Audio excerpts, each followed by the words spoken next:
So, welcome back to our project here at Gran Jatamito in Andalusia in Spain.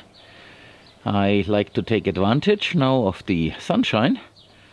It's a nice light, and I want to show you the place where we are going to plant the Miyawaki forest and tell you the details. This is going to be a very big and exciting project, and lots of things are going to happen in the next few weeks. I should also take you over there to our Wababe forest. This has become a wetland, and I'm eager to show you this. But today the more important thing is to show you the site for the Miyawaki forest. So expect this in a few days later. And as I make my way down to A7, where the Miyawaki forest is going to be planted, I can also show you this. So this is the fort where the seasonal creek crosses our driveway. I showed you that in the last video. And as you can see, we still have some standing water here, but it's not really flowing anymore. So there's only a dribble in comparison to before, because now the land upstream has been drained, and now what you see here, that will seep in. And I'd like to take this opportunity here, it's a bit a distraction of the purpose of this video, to answer to a few recent comments on the previous video. So we will plant a riparian area left and right of this stream here. That's also something I spoke with when Life Terra was here with them. And yeah, they are eager to help us with plans for that, and also help with the planning and things like that. So there will be something coming, but it's not going to be right now, because other things have priority. So maybe the year after, or maybe by autumn of this year, maybe. We will see. So the thing is, of course, we do want this water to be spread out. And you see there is a berm, and people in the past built this berm as they wanted the water to flow away. That was an idea back then. A lot of people wanted to have the land dry, but we want to have it moist, so just the opposite. So they prevented the water from spreading, and that dug this channel, and they were happy to get rid of the water as quickly as possible. So I think we will probably have to raise this a little bit, and also do the same there, but still have a pond there. So we will do some modifications, and I think we will do this in combination with planting. Not just do it and then not plant and leave it alone. So there is time to come up with a good plan and modify this whole thing here, and then have a well-designed riparian area. Nature would do this if left alone, but people already did something, so we have to see how we undo it. With all the rain and now the sun, and we are basically getting into spring now, all that mustard has a smell that's very lovely. So this is a very interesting situation, and it's a very nice walk here. And if I stop talking, you can hear the quietness.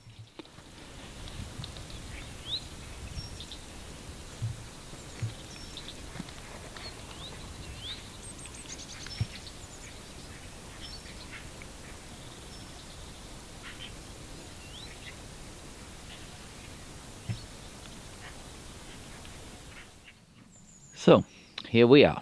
This is A7 as we left it. And I will now step in and explain you what is going to happen, where you can help, and how we build a Miyawaki forest. So let me open here this gate.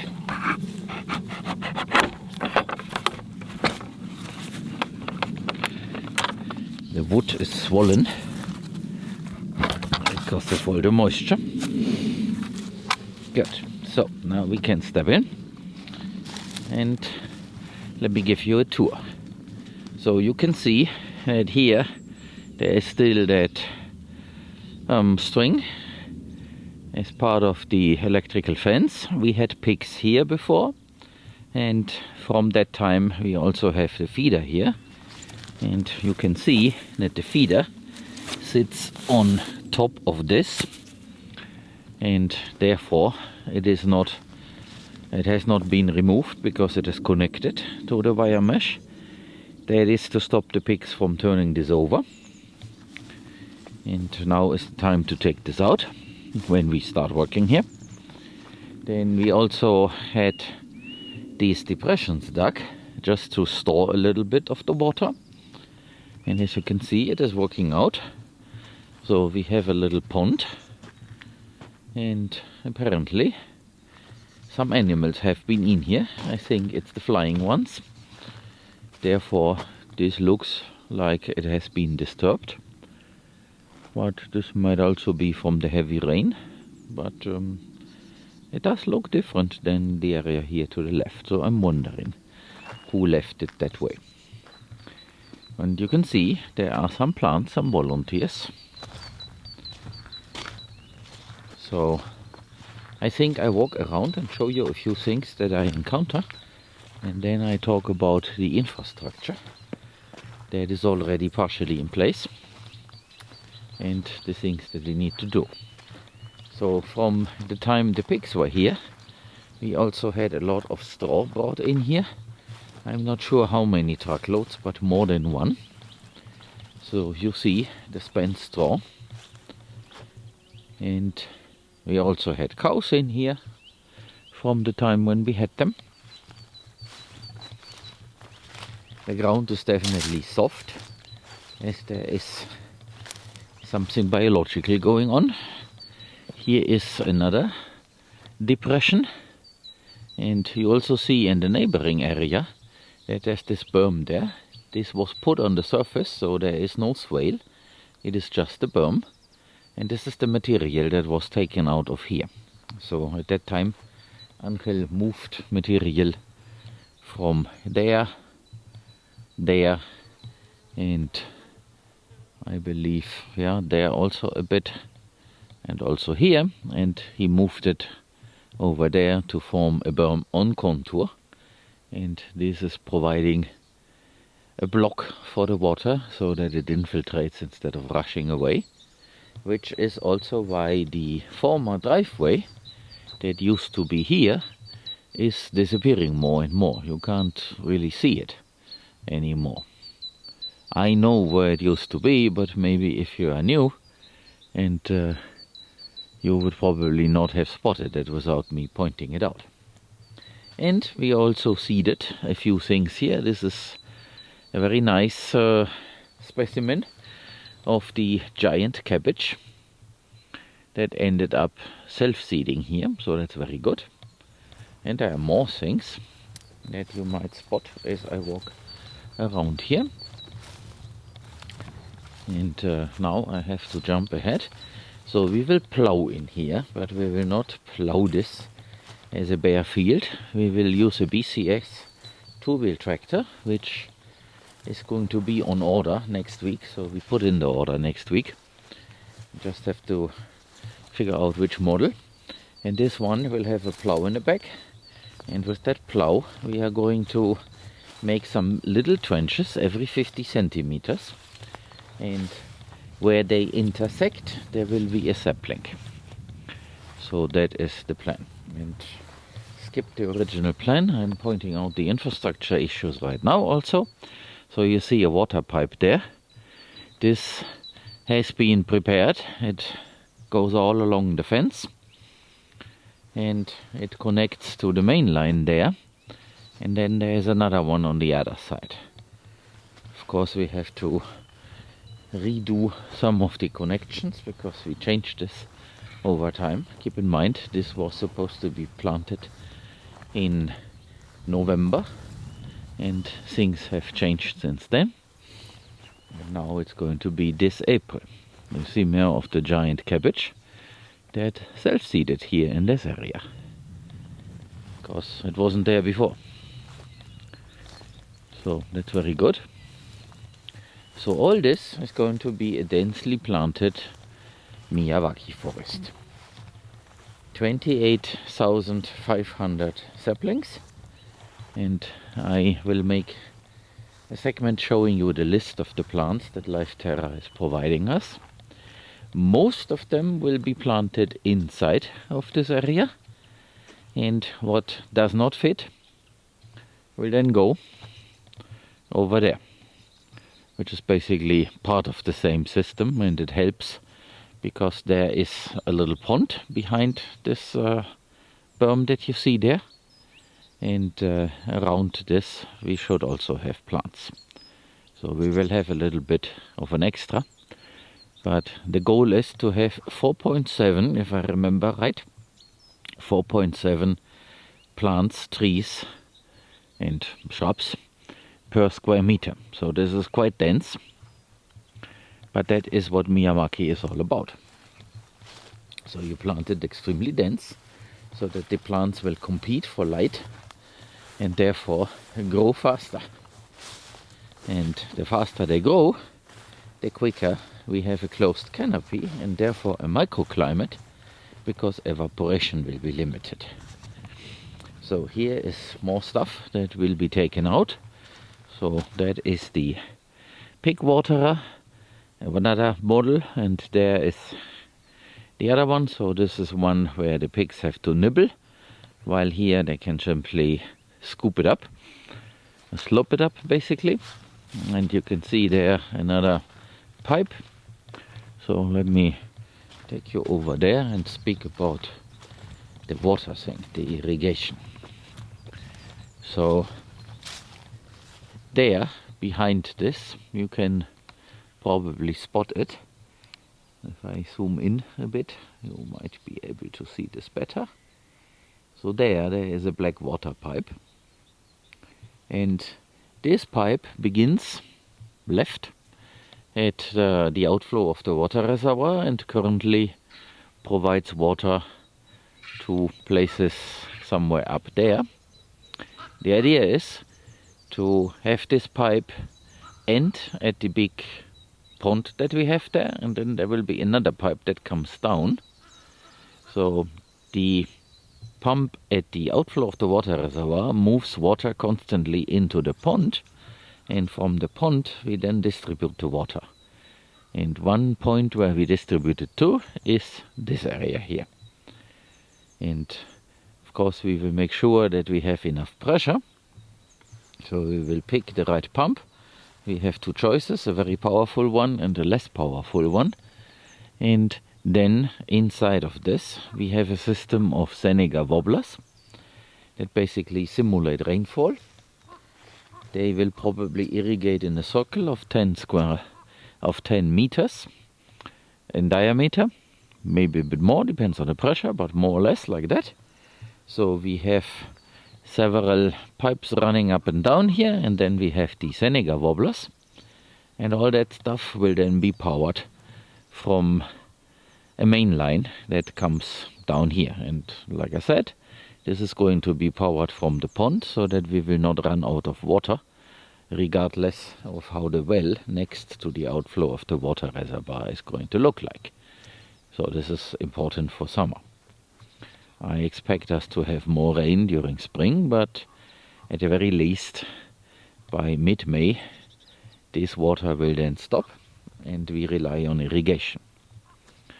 So there is already something in place, but it's disconnected and we have to build it to tailor it to the new need. And sure, we do have these things here, so they will unfortunately be uprooted when we do these rows every 50 centimeters, and it's for greater good because there will be the Miyawaki forest here in this place. And see, there's another self-seeded giant cabbage. They're all over the place where we did not seed them. So that is from the activity that Mother Nature was planning. So this area here will stay the way it is, so we will not touch it. this is a pig pen.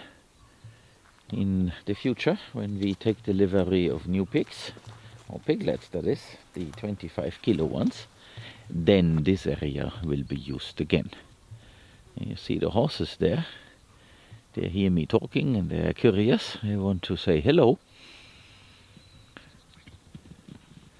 And horses like to play. So that is how it goes. And they can roam freely. They know how to go under the fence as we put the wire up, and it's powerless. So they can do whatever they like, except come in here because there's a physical barrier. And that physical barrier will stay to protect the Miyawaki forest. The area outside here will also be excluded. We will simply put the string up there again, because this is where the vetiver has been planted, and probably we will add a few. But the idea is that this is going to be a strip of vetiver, and it was one, it just has been grazed down to the bottom by the horses, and that's okay. So we will close this, and then we have a strip of vetiver all the way to the driveway, and then close it there where the fence posts are, and have some irrigation, the very same system that is there but deactivated. So it will be connected to the line over there, and then we can control it. And with some luck we can control it remotely by using the Internet of Things, another project that I'm eager to start. So there's some high-tech involved. I very much like that. So you see more of the straw that we have here. And when we have this BCS tractor here, we should be able to distribute this a little bit further. Or do it by hand using a fork. But then we will have those rows. And of course all these things that still appear here and there, they will then also be taken out. So right now it doesn't really matter because there's no animal in here, at least no animal that we place here, so it's not a big issue. So this area will be prepared for planting, and that means let's talk about the timeline. So on April 9th we expect the delivery of the saplings, and that's a Monday. So anyone who is willing to lend us a hand and participate in this basically should be here, arriving Sunday or Monday, so April 8th or 9th. And by the way, there is something edible, so we humans can eat this also. This is pretty big. So I would think that's a turnip, because they were also in here, and this is also self-seeded. So I'm very happy with that. But let's continue to talk about the logistics. So Sunday and Monday could be the days to arrive. If you want to arrive by train, your train station is Cordoba. And if you arrive by airplane, then your airport is Seville, or Sevilla in Spanish. And in both cases we will arrange your pickup, so there will be a van, or Angel picks you up in a Toyota RAV4, depends how you want to pronounce the model name. So you will be picked up and you will be transported. And then we have a welcome party and some security briefing, so that everybody knows how things work, what to do, what not to do, how to not interact with the dogs, for example, and things like that. And of course we will give you a tour, depending on whether it's daylight or night, either on site or in the bar where we will do this. So we will have a good time in the beginning, and we will buy you drinks, and while you are here we will also feed you. So we will figure out some sort of catering and you basically have not to think about a lot of things. We will have this prepared, hence the cortijo. So you will then sleep in the cortijo, at least 8 of you, maybe more, but I would think 8 should work. And then of course we have a campground, so if you like to pitch a tent, we will provide you the space, and of course there will be showers and other facilities. And this is the beginning of April, so the temperature during the day should be nice, not overly warm, but okay-ish. And I don't expect any low temperatures at night, so that sleeping will not be an issue, regardless if it's in the cortijo or in a tent. The tent might actually be warmer, because the cortijo can be pretty cold, but there is a fireplace, and we do have the wood, so that you can heat up the cortijo and not be miserable there. So both options will be available, and if you end up preferring a more posh, let's put it this way, accommodation, we can also buy you a room in a nearby hostel and provide transportation. So basically send me emails, and then I will send emails back to the whole group, so that we are all on the same page and we figure this out. So the options are: luxury option, stay in the Hostal Las Encinas in Villanueva de Córdoba and be transported over 25 kilometers one way every day. That's option number 1. And there are also options like restaurants and bars and things like that. And there will be a transport in the morning and a transport in the evening, basically. So during the day you are stuck here in order to plant all this, and then we do something fun after hours. And option 2 is sleep in the cortijo. We will provide the bed. It's going to be a foldable camping bed, but it's better than sleeping on an isolation mattress over there on the ground.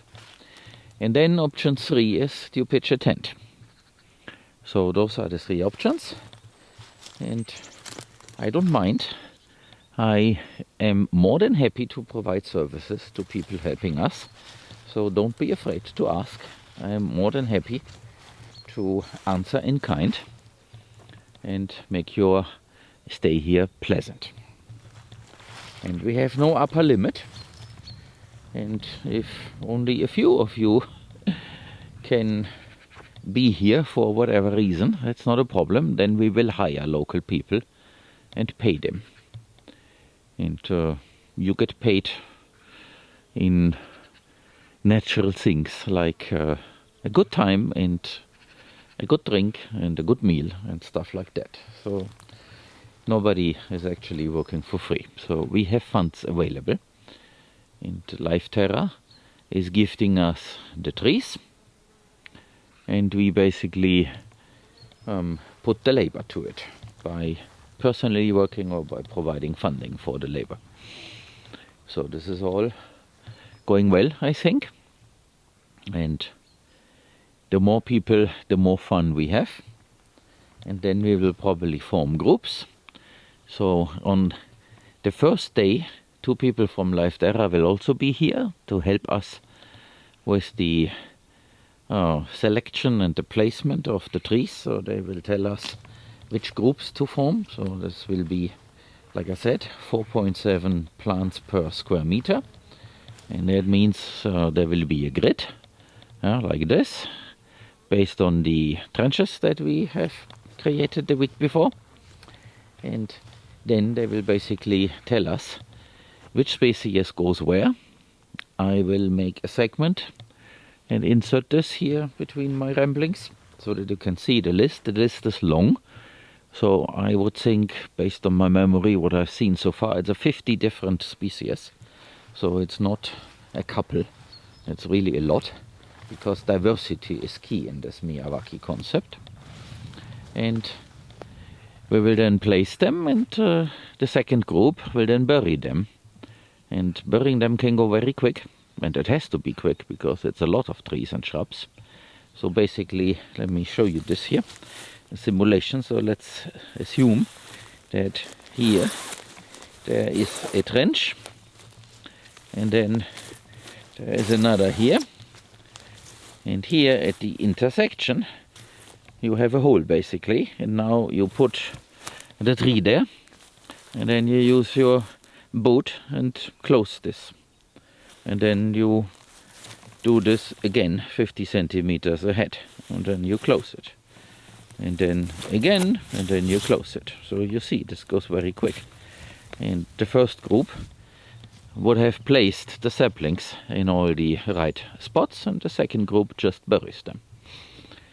And the irrigation is installed before, so we just have to be careful not to step on it.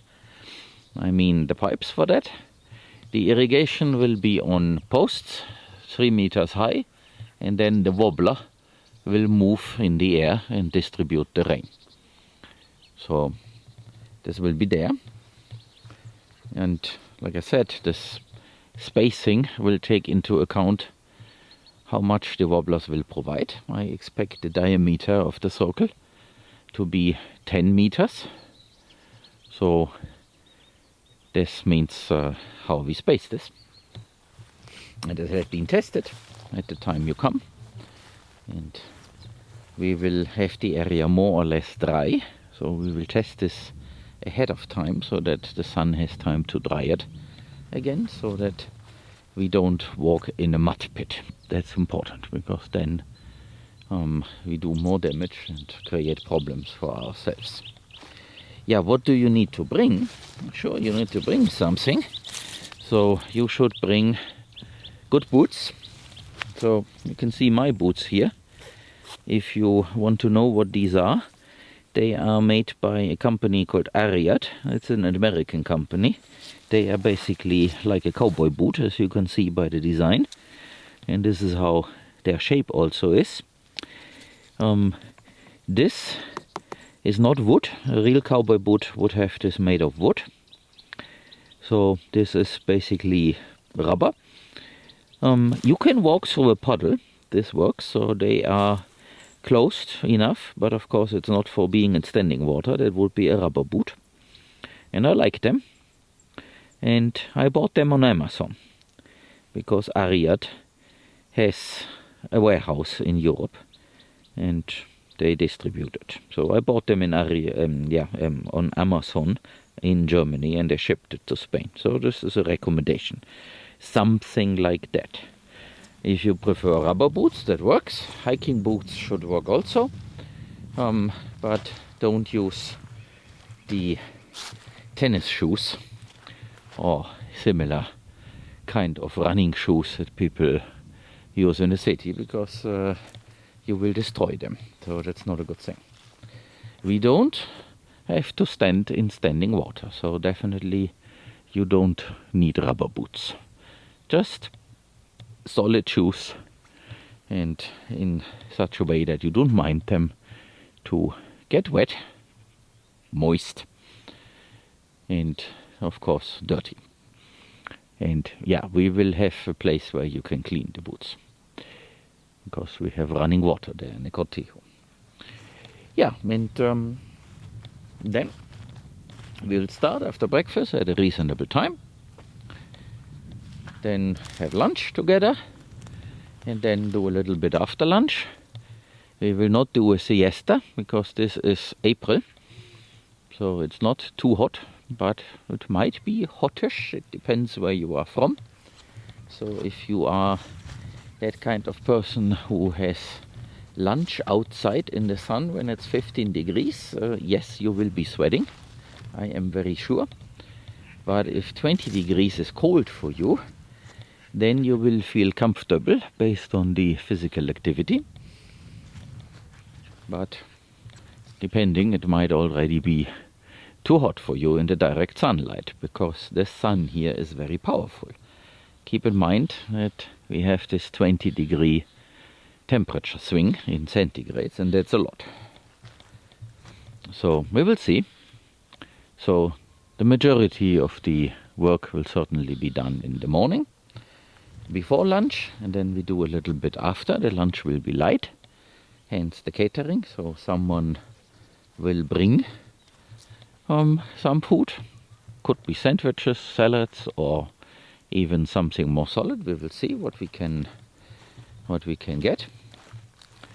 Not too much, in order to avoid the need for a siesta, because you can't do this when you are full. So you should be nurtured, but not full. And then at some point we will then stop and move on to the fun part of the day. And that could either be something that we can self-organize, so depends on what you like to do, here on site. So if you play the guitar, bring it. That would be certainly nice. And later, it's either that you are too tired for anything and you want to sleep, that's fine. And if you still have energy to spend, we go to a bar, which means we have to drive 25 kilometers to a place where there actually is a bar. So that would be Villanueva de Córdoba. Yeah, so what else can I tell you? Well, I think I can probably go up there and also have a look how this looks like, as this is the area when we have surplus of trees and shrubs where they are going to go. So let's meet over there. So here I am on the other side. Let me first show you the lower part of this. So you now see the other side of that berm that is placed on contour, but no swale has been dug. And you see that there is a slope, a pronounced slope. And I'm getting some company there. The horses like to come in here. And now I show you what's behind of this berm here, because there should be a pond, at least a potential for a pond. We will see.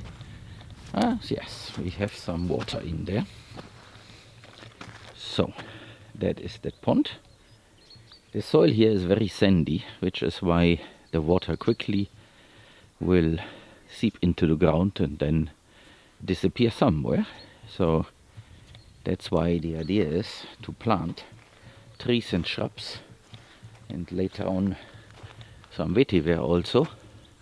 The vetiver is to basically raise the water table with these big roots. It should be able to do this, and it's known for doing so.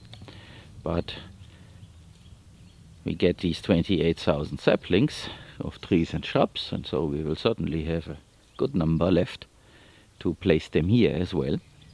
And it fits, so this will be densely planted, and then maybe we are left to put some vetiver here on the inside. And densely planting is important, so we will not spread this thin and also plant there. There are other plants for this area.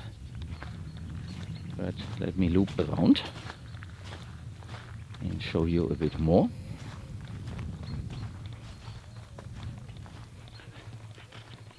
So you see, this pond area has a shallow area and the deeper one. And I can see right now a lot of trees and shrubs all around this. So here on that side and also on the other. And in this shallow area I can see a lot of vetiver, which will then provide habitat for all kinds of creatures. And here is the animal lane that will stay an animal lane. So that fence will then be improved, but probably not for the time of planting, because we can close it, and the only animals that we have are these horses. So that should easily keep them out. course all this gets a little bit of fix up, but it's okay like it is. Down there we can remove a little bit because we have a double fence basically, and this will then also be densely planted. So imagine here those 4.7 trees and shrubs per square meter rising up into the air fighting for the light. And the same over here. So basically from the pond down into what is A7, that will be the vetiver forest.